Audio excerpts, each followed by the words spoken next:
Olha, vamos falar de saúde agora. O diabetes é uma das condições de saúde mais prevalentes no Brasil e no mundo, afetando milhões de pessoas. A doença que ocorre devido à dificuldade do organismo em controlar os níveis de açúcar no sangue pode levar a diversas complicações quando não tratada corretamente. Mas apesar de ser crônica, com o tratamento adequado e mudanças no estilo de vida, é possível viver bem com diabetes. Para entender melhor as causas, os tratamentos e as complicações, a gente vai conversar agora com o Alexei Volaco, que é médico endocrinologista, está aqui conectado com a gente. Doutor, bom dia, bem-vindo.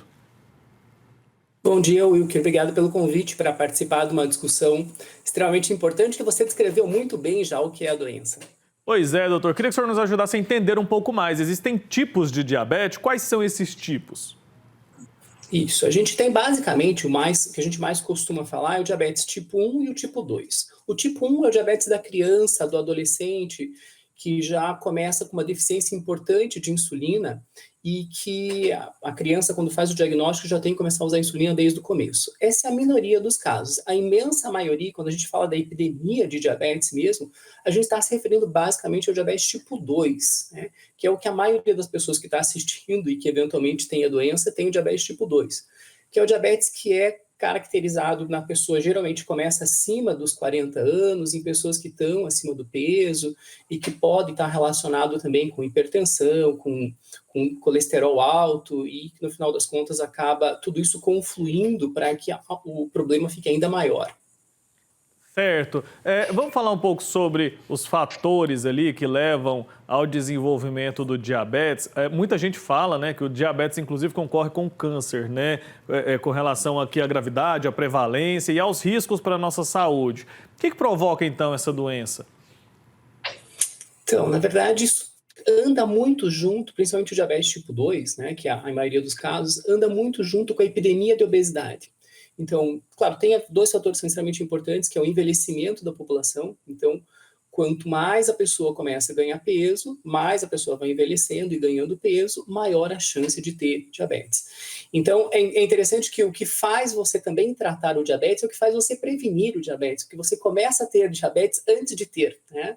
Quando você começa a ganhar peso, quando você começa a mudar seu estilo de vida e você não tem uma alimentação saudável e você não faz uma atividade física regular, você já está virando gradativamente uma pessoa que pode ter diabetes. Perfeito. E o diabetes apresenta algum sintoma ou justamente o fato de ser silencioso no começo torna ainda mais perigoso? Perfeito. Ótima colocação. Porque a imensa maioria das pessoas que têm diabetes não tem sintoma nenhum. Né? Claro, tem alguns sintomas clássicos que a gente fala que são os 4 P's, né? Que é a poliúria, a polidipsia, a polifagia e perda de peso. Quer dizer, poliúria faz muito xixi, polidipsia, aí tem muita sede, polifagia, aí tem mais fome, ele come, e ainda assim vem perdendo peso. Mas isso só acontece com pessoas que têm o diabetes muito descompensado, quando o nível de glicose está muito alto. Mas a imensa maioria das pessoas, assim, 75% das pessoas que começam a ter diabetes não tem sintoma nenhum. E é justamente por isso que é importante saber que seguir as recomendações da Sociedade Brasileira de Diabetes, que indica que a partir dos 35 anos, todo mundo deve fazer um exame de screening para ver se tem diabetes. A partir dos 35 anos. E antes dos 35, se tiver acima do peso. Então, doutor, se não acontece ali, né, não se apresentam sintomas logo no começo, de que forma a gente pode garantir que haja o diagnóstico precoce? Porque imagino que isso seja fundamental para o sucesso de um tratamento, né? Quem deve tomar mais cuidado, quais são os grupos de risco e de que forma a gente pode fazer uma investigação ali para tentar diagnosticar precocemente? Isso. Então, assim, qualquer pessoa acima de 35 anos, se você nunca fez o exame de glicemia, você deve fazer um exame de glicemia.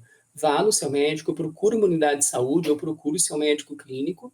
E isso está na rotina dos exames que a gente costuma fazer para qualquer pessoa. Veja, independente de qualquer tipo de sintoma que você tenha, um exame de glicemia, que é um exame simples, um exame de hemoglobina glicada, que é um exame de sangue, que tem que estar a glicemia tem que estar em jejum, né? É um exame que você já consegue diagnosticar de forma simples e tranquila, né? Quais pessoas precisam fazer esse exame mesmo antes dos 35 anos? É quem está acima do peso e principalmente se tem algum fator de risco, como, por exemplo, história familiar, a pessoa que é sedentária, alguém que já tem hipertensão, alguém que tem história de doença cardiovascular, essa pessoa tem um risco maior e é a pessoa que, logicamente, vai ter que se cuidar um pouquinho mais. Perfeito. Fala um pouco para a gente sobre a importância da alimentação, obviamente, e também da prática de atividades físicas. O senhor mencionou aí o sedentarismo. De que forma, então, a prática de exercício pode colaborar para a saúde de quem tem diabetes ou para a saúde de todos, para evitar justamente o surgimento da doença? Perfeito. A gente fala assim que isso. Muitas vezes as pessoas me perguntam, mas quem tem diabetes, o que tem que ser diferente na alimentação, na atividade física? Eu diria para vocês que tem que ser o que qualquer pessoa deve fazer, né? Ter uma alimentação saudável, comer salada, comer verdura, comer frutas, né? Evitar os excessos, evitar gordura, evitar fritura, evitar muito alimento industrializado, evitar de comer doce, evitar de comer açúcar. Mas veja, isso não é só para quem tem diabetes, é para qualquer pessoa, é para mim, é para você que não tem diabetes. Esse é um dos cuidados, né? E atividade física é a mesma coisa, né? Atividade física, a gente tem uma recomendação básica, que é fazer 150 minutos de atividade física por semana. O que quer dizer esses 150 minutos? Como que pode ser feito isso? 5 vezes na semana de 30 minutos ou 3 vezes na semana de 50 minutos. Claro que exercício, quanto mais você fizer, melhor vai ser. Mas para uma pessoa que está parada e que não está fazendo atividade física, começa devagar. Claro, às vezes vale a pena conversar com o seu médico se você tem algum tipo de restrição para fazer atividade física. Mas qual atividade física? A que você gostar mais, a que você tiver disponibilidade. Não tem nenhuma especificamente que seja melhor que a outra.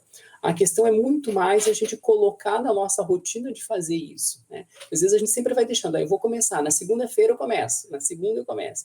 Não, começa hoje, começa hoje. E o principal que eu entendo, isso é uma coisa bem de consultório, o que vai fazer a diferença é você determinar que dias você vai e que horários você vai. E coloca isso na sua rotina como uma coisa obrigatória, como se fosse um remédio, que é talvez o melhor remédio que você possa ter é fazer uma atividade física regularmente. Isso vai prevenir de você ter um monte de doença, e se você já tem uma porção de doença, você vai estar tratando elas com atividade física regular.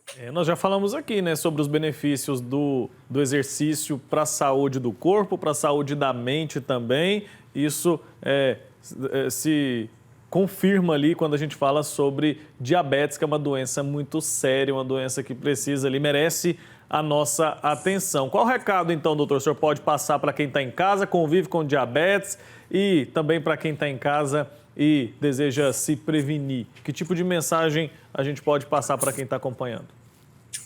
Então, para quem quer prevenir, claro, primeiro, se você tem mais de 35 anos, cheque, se você não fez isso no último ano, faça um exame de glicemia, vá ao seu posto de saúde, vá ao seu médico e peça para fazer um exame de glicemia ou hemoglobina glicada, para ver se você já tem alguma alteração, né? Se você não tiver alteração nenhuma, melhor ainda, continue se cuidando, tente cuidar do seu peso, tente ter hábitos saudáveis de alimentação, de exercício, de lazer, de fazer coisas que você gosta, tenha tempo para você fazer coisas que você gosta, né? E para você que já tem diabetes e que está em tratamento também, diabetes é uma doença crônica, como o Wilker comentou no começo.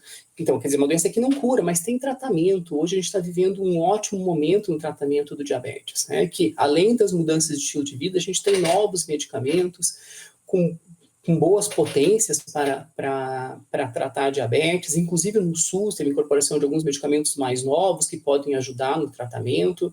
E a questão assim, é ter regularidade, acompanhe seu médico, acompanhe sua equipe de saúde, a enfermeira, a nutricionista, né? Esse povo todo pode te ajudar e até para que você consiga prevenir de ter as complicações crônicas do diabetes. Isso a gente não comentou, mas é sempre importante lembrar que quem tem diabetes tem que uma vez por ano, pelo menos, passar no oftalmologista para avaliar como está a sua visão, se tem alguma alteração do diabetes, tem que avaliar como estão seus rins, tem que avaliar como estão suas pernas, tem que examinar os pés para ver se tem alguma alteração de sensibilidade e, claro, e cuidar também com o coração, que é a principal causa de morte de quem tem diabetes, são problemas cardiovasculares. Tá dado o recado, doutor, muito obrigado pelo seu tempo aqui com a gente, pelo alerta para quem está em casa agora nos acompanhando. Importante cuidar da nossa saúde, com certeza. E o recado também é de que quem tem diabetes pode sim viver ali, ter uma vida tranquila desde que siga ali todo o tratamento da maneira mais adequada. Que bom que a gente tem esses tratamentos disponíveis. Um abraço, viu? Até a próxima. Perfeito, Wilker. Um abraço. Tchau, tchau.